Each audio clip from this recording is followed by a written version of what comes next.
Let me try and set it up quickly. Whew.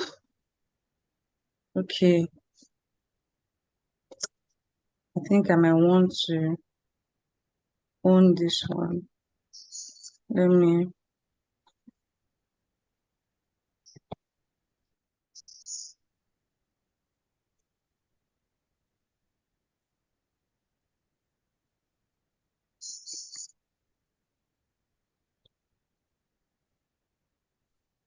Please let me know when you can see my presentation.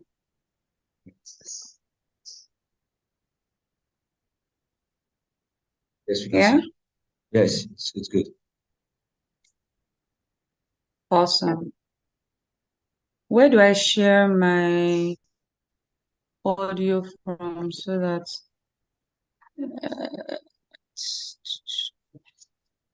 is it turn up share sound? Seen it. Yes. Okay, I think we're almost ready. Hey, London life, Lagos living.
Hi, Franklin. Daddy, stop sharing. Sorry, my internet wants to show me today, but um, I believe that.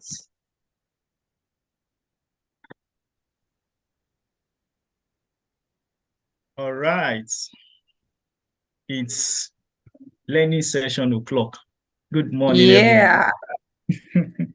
Good morning, everyone. And I wish you all happy Tuesday and welcome to today's learning session. Today, we will be embarking on an exciting journey, extreme ownership. And our facilitator for today is Jade. Jade will be taking us through the exciting journey of extreme ownership. So at this point, I'm going to hand over to Jade to drive us through the journey. Over to you, Jade. Hi, Emmanuel. Thank you very much. I love your introduction. It's very exciting. Okay. Please let me know when you can see my screen. See my Yes, we screen. can. Awesome. Good morning. Yeah, I see you. Sorry, my screen is well, I can't see everyone. So good morning, everyone. Welcome to today's learning session. It's one of those topics that will excite and might also be a bit of a conversation starter and maybe some arguments, which I totally welcome. Um, I'm My name is Jade Sola for those joining us, anyone new on the team, and I'm the Chief Relationship Officer at Immediate Time and Neukleos. And I've been tasked with kicking off this conversation. So let me just say that extreme ownership is we, the people of Immediate Time Nucleus tribe.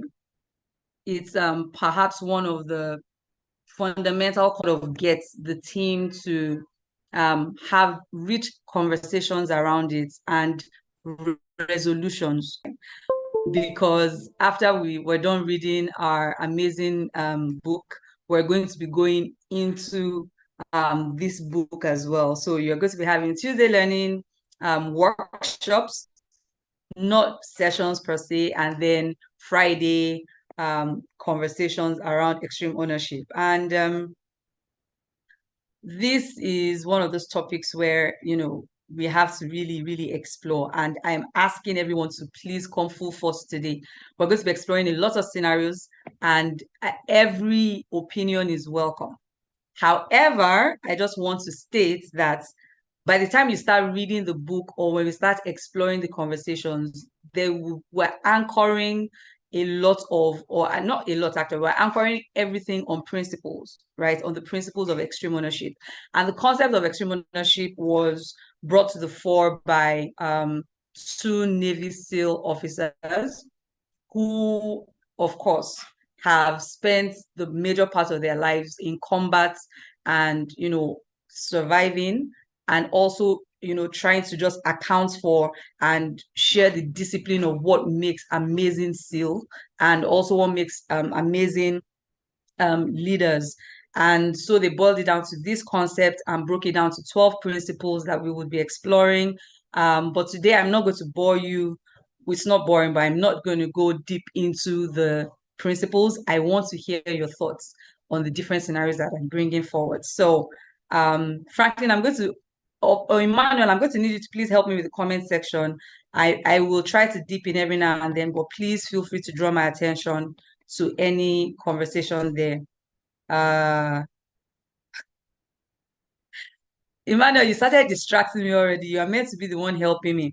Okay, so we're going to start with this very quickly. I had this whole app set up, but the village people, they showed up early, and my internet is really messing up. So I don't want to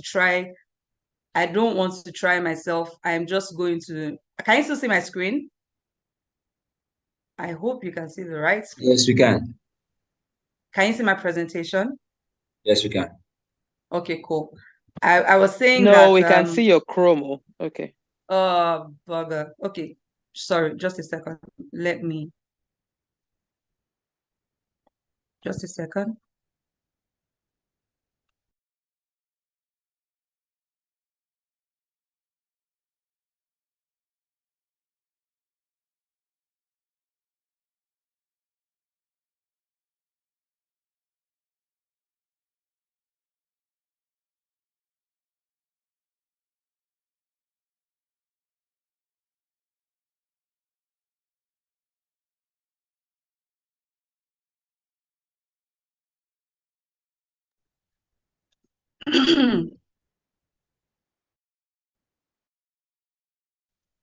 Okay, let me know when I'm back.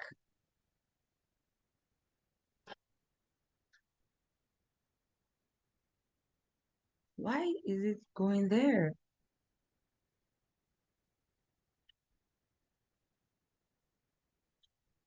Sorry, guys. I can't seem to find my screen.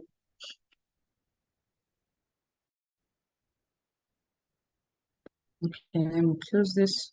Let me open.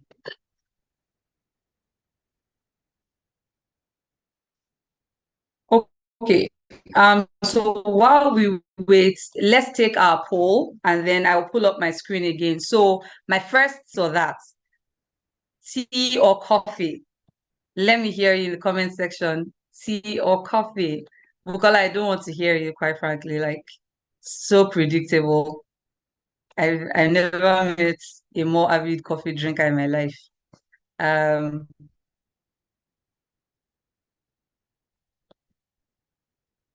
Hot chocolate. No, I said tea or see, people, this is why briefs are very important. Tea or coffee? Tea or coffee? Why are you doing oversabi? Okay. I think my screen is back. Thank you very much. Let me know if you can see my screen. All right. What would you rather? I see a lot of Who's winning? Coffee, tea. Okay. All right. Next one. Would you rather have groceries at home or fuel for your generator?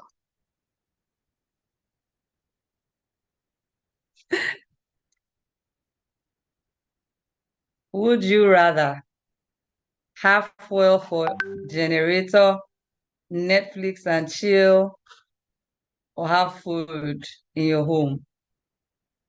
We're not going to judge you if you prefer fuel, by the way, because fuel might, for all we care, be the next forex that we have. We ain't gonna judge you, promise. Okay. Thank you guys. Thank you guys. I'm trying to read the comments. Groceries all the way. Safia, why did I feel like you were going to do this? Like I actually did think you were going to do this.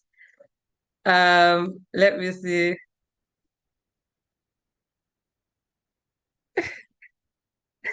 Okay. All right. Let's move on quickly.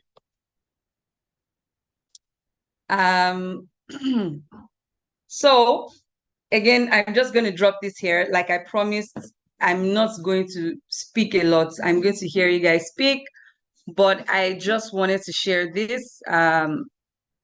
The mindsets. I'm sure that all of us have at one point or the other, or are just familiar with the mindsets, what it means to say that a person has a mindset or what a mindset means.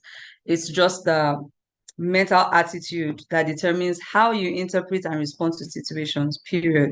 And I mean, we don't need to look very far, but we can see how mindsets affect outcomes in our communities, even in the workplace, in our homes. Most times you can always tell what a person's mental attitude is like by the way they respond to situations.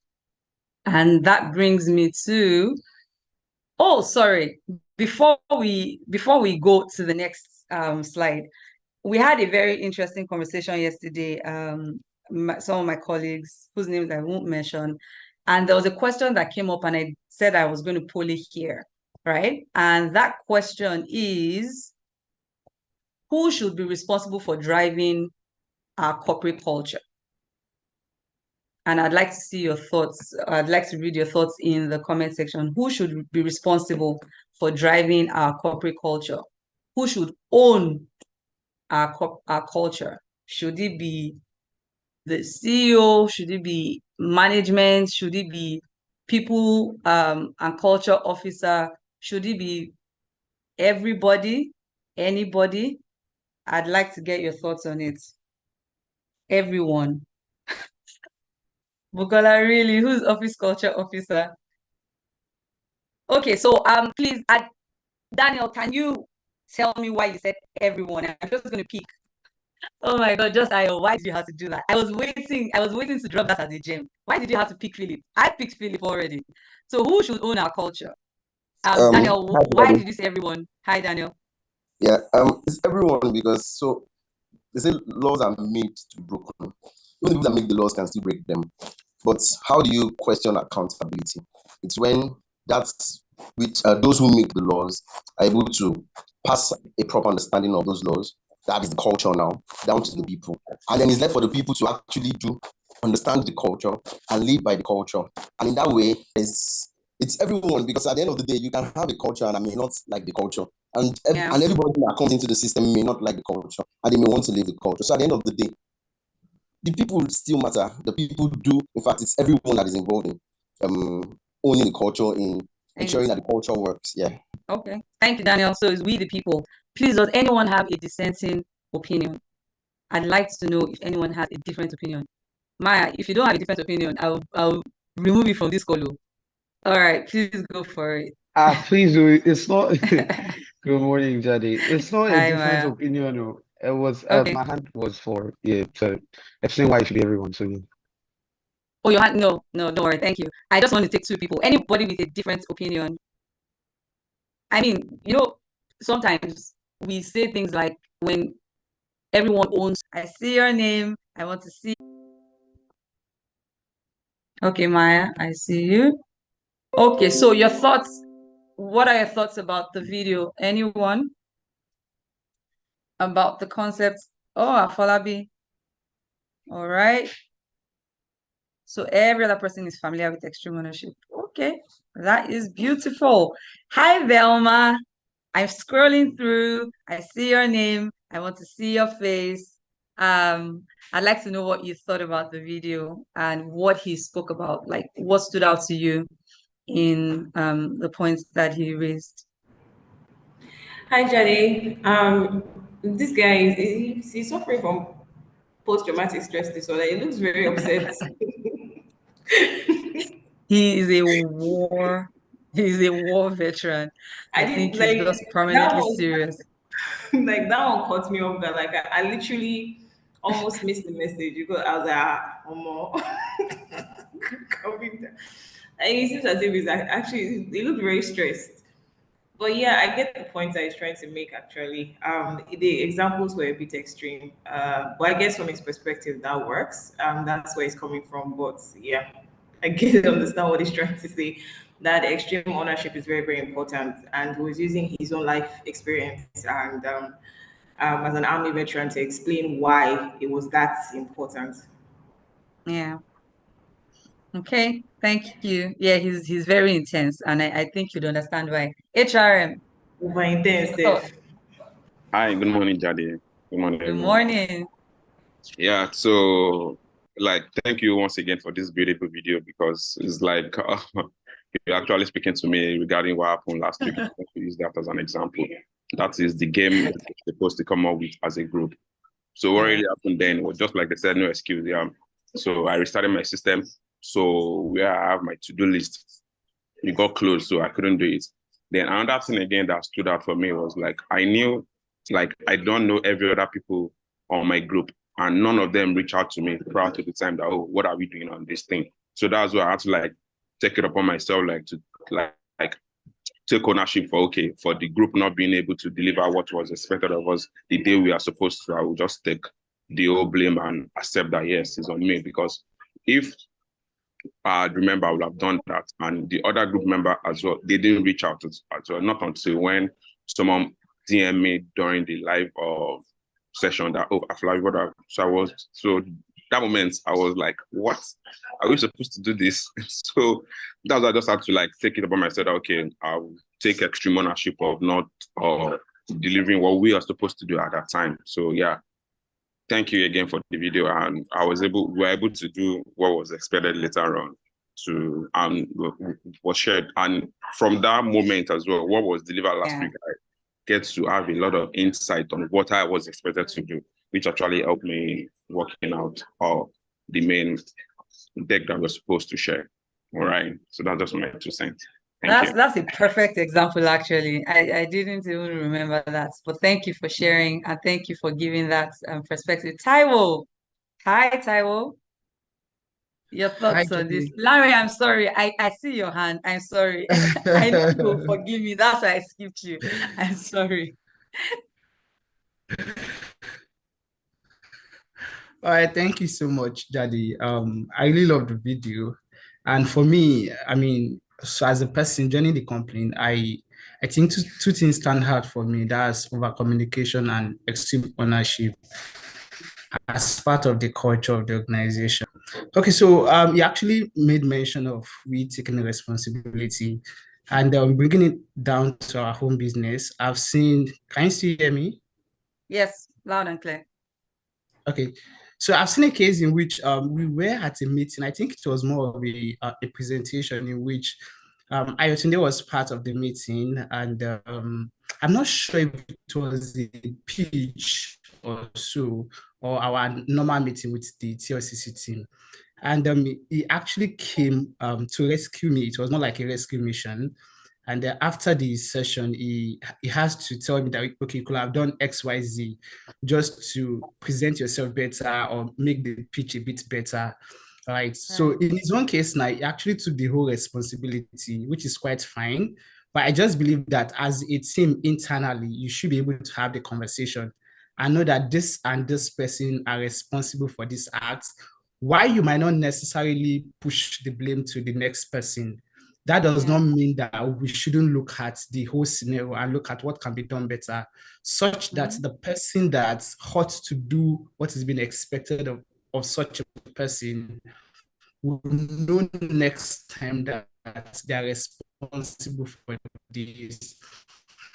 Okay, so that's me being and one of my team member how to do something, and being the contact person for the team, I have to probably step in and just take the blame as a team for the whole issue, and we're able to resolve it. But even after that, I mean, we still had a conversation that, okay, what happened here? What should be done? What can we do better? So while extreme ownership is quite fine, we should be responsible as the main leader, but at the same time, it's very necessary. Thank you. Thank you. Larry and maybe I see your hands up. We have like tons of scenarios to go through. So I will ask that you please, let's start the scenarios and then you can take the responses. So I actually like the direction that this has gone in, with Afolabi casting himself first and then, Taiwo following. You guys have sort of actually made it a bit more practical and you brought it home a lot more. I thought about different scenarios, which, well, in my mind, they were extreme. And the truth is, there are always many responses that we can give to it, right? And I do know that it's a bit of a stretch sometimes when you imagine why you should be responsible for this thing, or like let me try to paraphrase Velma's words. Why so deep? If I got it correctly.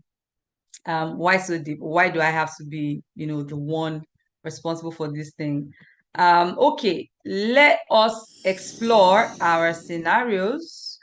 Yep, so we have problems and I'm going to be looking to you for solutions. Now, what I'm really looking for here, right, is perspective. No textbook answers. Yes, we understand what extreme ownership means, but no textbook answers. So I'd like to just get the different scenarios and I'd like to get your perspective, from different angles about how, these scenarios should be addressed. So this is Tosa, and she's just relocated to Canada. She's starting work day one and she's excited. She gets an invite for her first meeting. It's a virtual session with her HOD.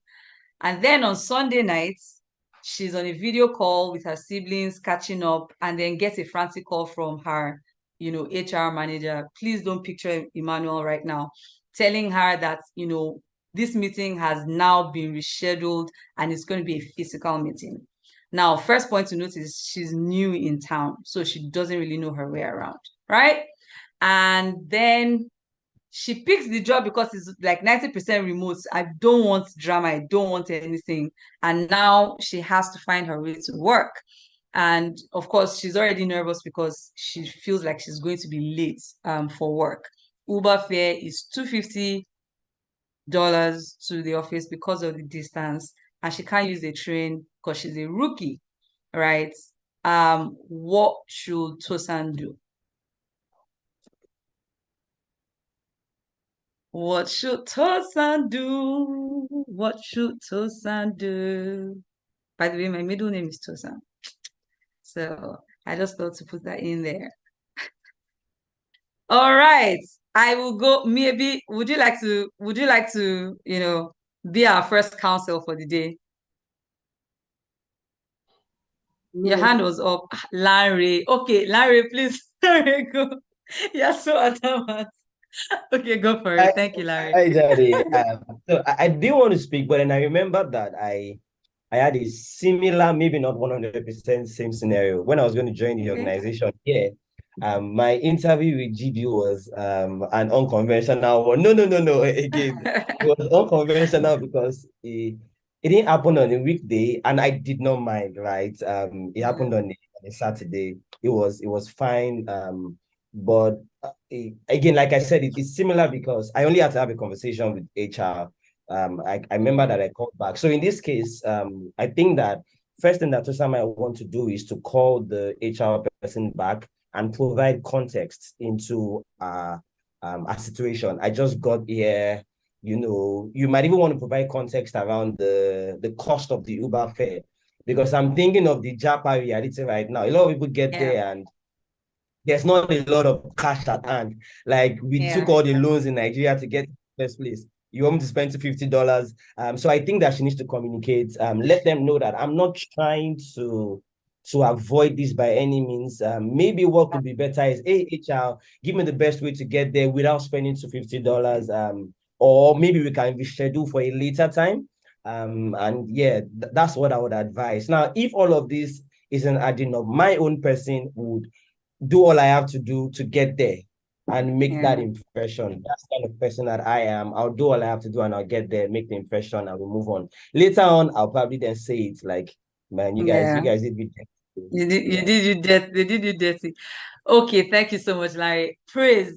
You need to unmute your mic right now because you're making me lose control of my president. Praise says she should speak up. A closed mouth is a closed destiny. Yes, now, Larry has said it. Okay, so but what would you do when you say she should speak up? What do you mean? Like that code, like talk to the HR and explain what's going on and ask for advice. It's always good to be at the forefront of things. It's better to talk than to remain silent or to presume. Yeah. Okay, I will never forget that. A closed mouth is a closed destiny. Okay, thank you guys. There are many scenarios, and I'll try to make sure that we get a turn each. Okay, so my next question is, who should take the flak for Tosan's lateness? Right? The boss for the sudden change in plans, of course, because the HR person never works outside of, some, I don't know, instruction. HR for the last minute change, or Tosan because she needs to own her lateness regardless. She needs to own it. Miyebi says Tosan. Afolabi says the boss and HR. Correct. All right. Miyebi, please tell me why Tosan needs to own it. Because, Hello, can you hear me? Loud and clear, loud and clear. I feel I'm just looking at this from like if I was in that situation, what I would actually be telling myself is, okay, you know that you don't know this area, and you are trying to get there early. Like there is something I could have done that would have made me like be in a better position to get there early. I cannot blame my boss. what I want to tell them, that kind of stuff. So that's why I said she's the one that. So let me ask, when you say you cannot blame your boss, is that because of our cultural inclination to not want to challenge, people that are in a higher position, or because you feel like you could have done this thing, so it is nobody's fault? I just want to be clear on when you say you can't blame your boss. Okay, first of all, the reason I wouldn't blame my boss is just that sense of, if you're not ready to take responsibility for your problem, then you're not ready to leave the problem or to keep happening, because I can always blame my boss. That's interesting. But secondly, I didn't really do anything wrong, or HR. They cannot pick me from my house and get me to the office. So in this situation, there's no way I can blame my boss. Okay. Thank you. Daniel, I really look, Daniel, this is not we're not looking at story arcs. I'm painting scenarios. So follow me, please. And besides, I mentioned that she was going to get to the office late. So please take your argument somewhere else. All right, extreme scenario 2.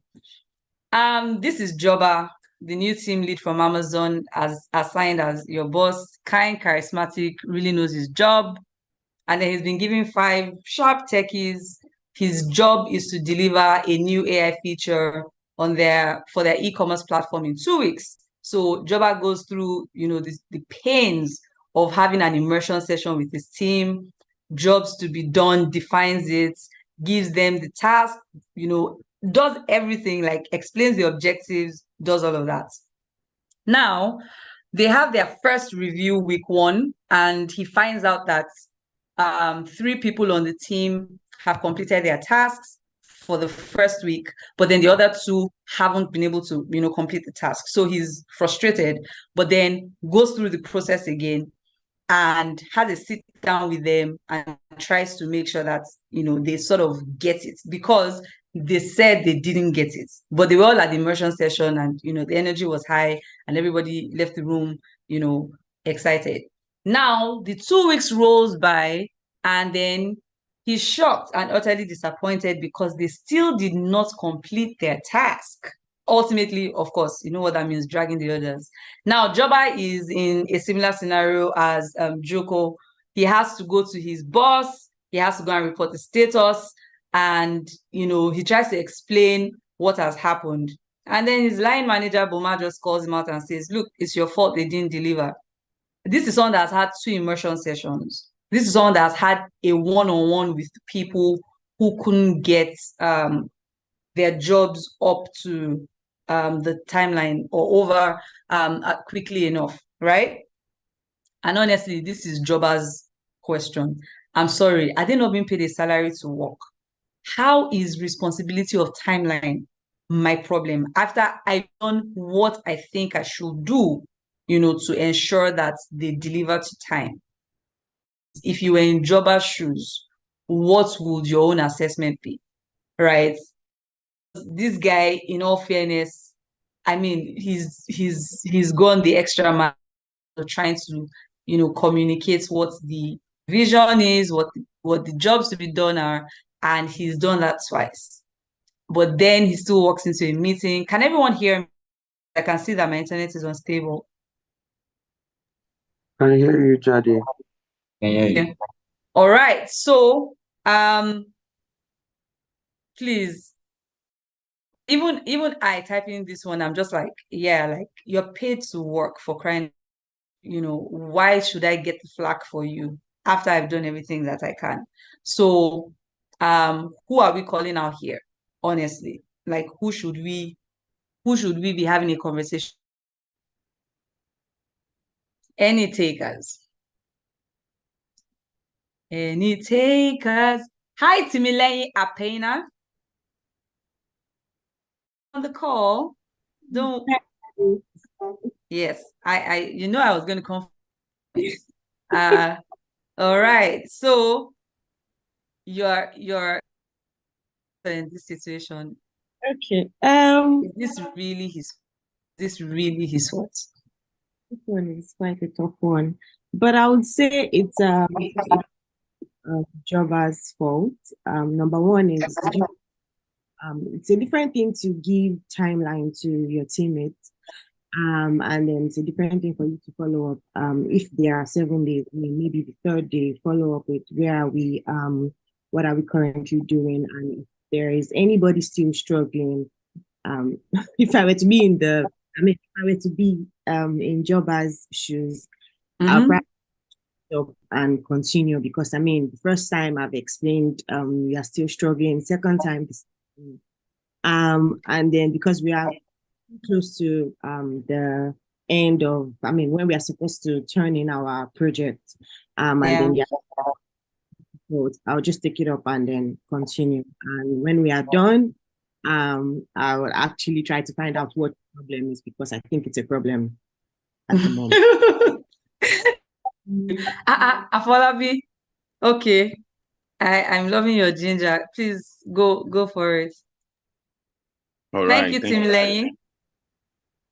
All right. So I'm going to blame Joba because he's the one spearheading the project here. And since there's been a lag, a 1 week lag, is going to affect the overall outcome of the project. So you don't need to wait. They need to have, just like what we do, our OKR that gives us timeline on when we are going to deliver what we are supposed to do.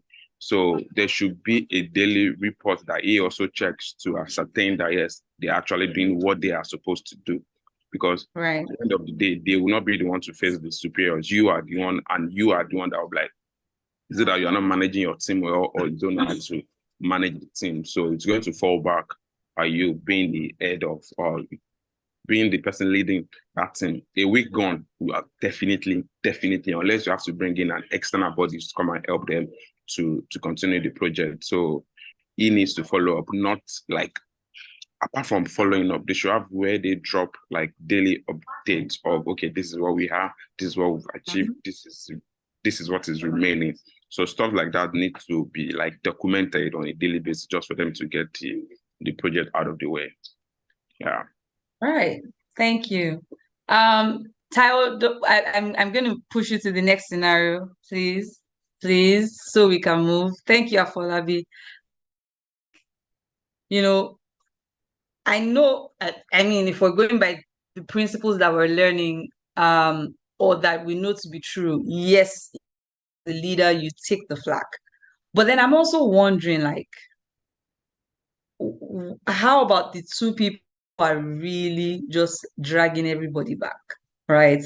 And it's not that Joba waited 2 weeks before he came back to help. At the end of week 1, he noticed there was a problem. He stopped. He, tried to address and help. And then, then the week 2 came around, and the other 2 guys, so I'm just saying, right? It's my thoughts. But this is one of the first principles that I don't know. It's I just have to admit of the concepts that even as a leader, you find it really hard sometimes to embrace it because you really just want to, throw someone under the bus. Leaders don't just take ownership of their job, they take extreme ownership of everything. So I'm wondering if taking extreme ownership, to Timilene's point, looks like taking the job off the person, or trying to figure out what else can work. Bukola, hi Bukola. Are you still on the call?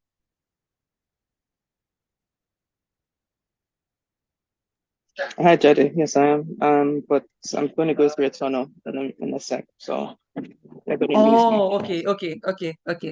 No worries. Let me let you off the hook there. Okay, so ask Michael, please help me here, right? Like, be a scenario that you might be able to relate with on different occasions. Or like, what would you this scenario? The Joba scenario? Yes, sir. Yeah, I think I align with some of the thoughts here, like Aflabi's thoughts. I feel like the first red flag is people coming back to say they didn't understand what the brief was. Yes, I do know that some people may have challenges with understanding their leader and manager. And I'm sure some of us, if we've ever been in a meeting with someone like a GB, after a briefing, he would expect you to sort of go over what you understand. Like you have to just to be clear that you understand what the brief was or what has been said to you. So yes, I think Joba is to blame in this case for he tried. I probably don't think he tried the best he could. All right. Thank you. Okay. Let's move. All right. I find this one really cute. I'd like to hear your thoughts on it. Lad is on the call and thinks there might be something wrong. As much as he's enjoyed working there, it just seems a bit of a stretch to try to make sure he's okay. Right. So what does Ladi do here? So I put a few scenarios, but I'm happy to. Should he ask his boss how the CEO is doing? Should he drop a note like on Google or Slack or whatever they use to just find out if everything? I mean, that's my CEO. Or should he leave it and pray, that everything goes well with his boss? Like, what would you do in that scenario? Any takers? Who would like to go for this? But I mean, this one is a bit more just all right, come on, go for it, go for it. Velma, your hand is up for this one. Look at you. Okay, just like Ooh, Hi, double Daddy. in the car. Oh, Michael, your Michael, mic we're is not on. going in your car with you. Just saying. Yeah. Hi, Daddy. Good morning, everyone. Hi. Hi. So this scenario is, I was going to ask a question, but then I was going to ask a question of, it depends on how the office operates. Yeah. Because some offices are quote unquote closed door. Ah, a guy is coming, everybody do it. But not like we are. And I know that there's a Netflix, we've watched one Netflix stuff before here in one of our learning sessions. And I'm aware that Netflix is more or less open, everybody talks to everybody. So I want to believe that Ladi's boss, CEO, line manager, whatever, is very accessible. In that situation, if I would very much treat it like how we are here at INT. So Afola, believe me, I'm coming, my leave is coming. I would very much treat it like how we do here at INT. If I notice that someone is feeling under the weather, I mean, I would drop a note myself, even if it's not WhatsApp, because that might be informal. I can do it through Google Chat or something. You don't necessarily have to turn it to a conversation. You could just say something like, "Oh, okay, good." The way I would type, Sha, "Oh, good morning, boss. I noticed you were looking a bit down. I hope you are doing okay." That's all, like full stop. I don't have to turn it into how family, how are the kids, that no concern me. Yeah, so I'll go for the second option. Just drop a note for the Okay. CEO. Yeah. Okay, thank you. Velma. So yeah, just he basically answered what I was about to say is what he said. It actually depends on the relationship and the type of office culture, office structure. So the first scenario that he painted, that would have been the appropriate response. So that would be what I would have done, definitely. Because if it mimics our environment, that's definitely what I would have done. Drop a note to find out if everything is okay. Yeah. Okay, thank you. Thank you very much. Okay, let me take one final scenario because we are almost out of time. But again, we have the whole month, and quite frankly, a lot of what we're going to be doing is scenarios, and that's because I guess everyone has a but I'm curious though.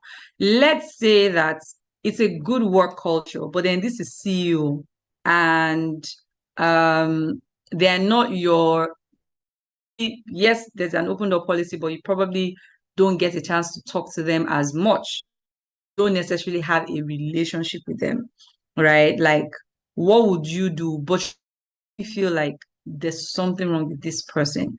This person didn't know physically, right? So let's flip it a bit. Maybe we stay on this. Let's flip it a bit. Let's say that the work culture is not bad, but it's not also like Netflix, like just has painted it, and this person is way senior to you.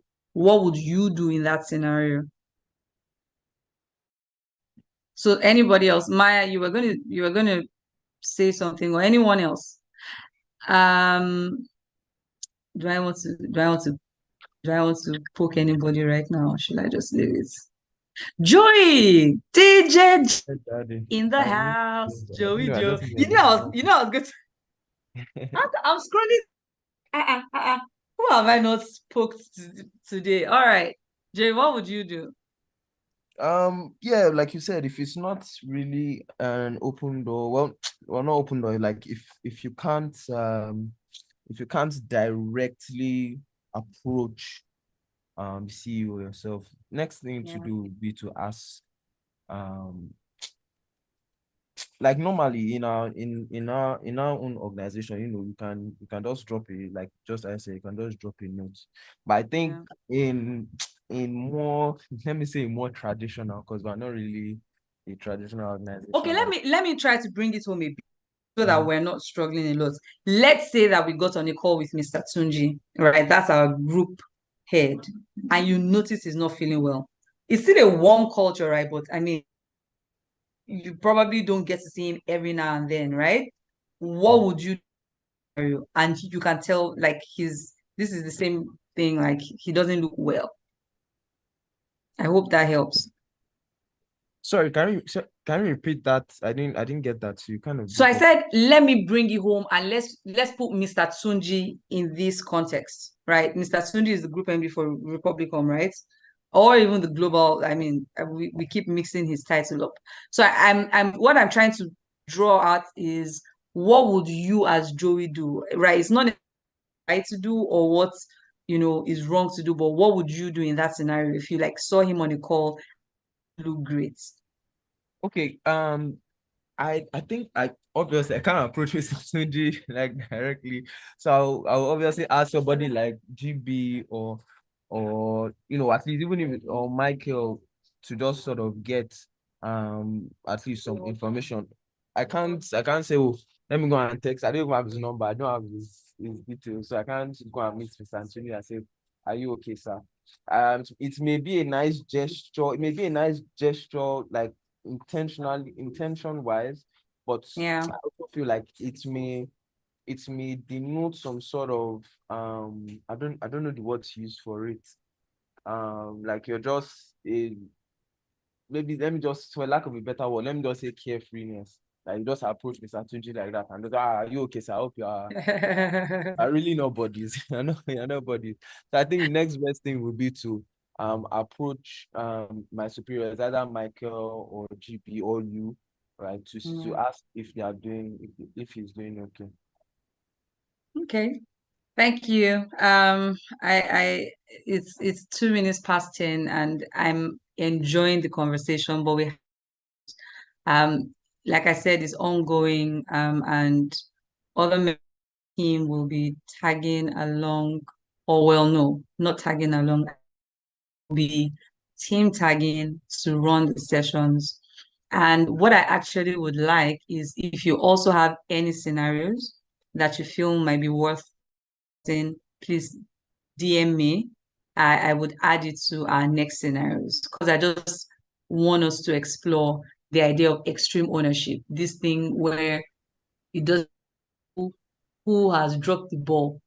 Your sense of responsibility always get you to a point where you feel like you are the final bus stop. The box stops with you, like you're the final person, to take the blame, to take responsibility for the event or for whatever has happened. So I would like to hear your thoughts about it. And I guess we can keep talking about it because we will still bring it up and review the book in detail, like I said, and hopefully,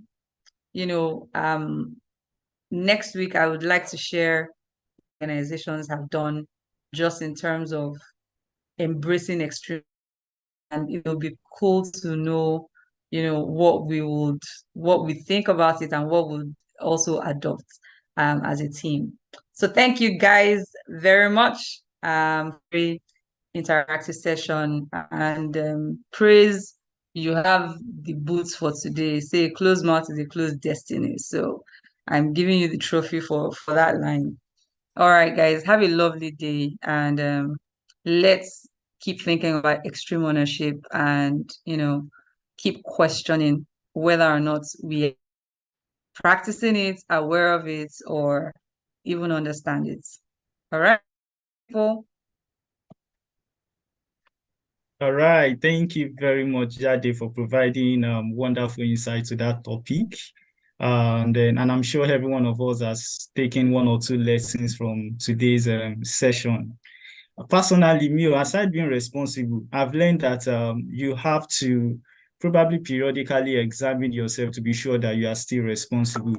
And that will be my major lesson that I took from today's session.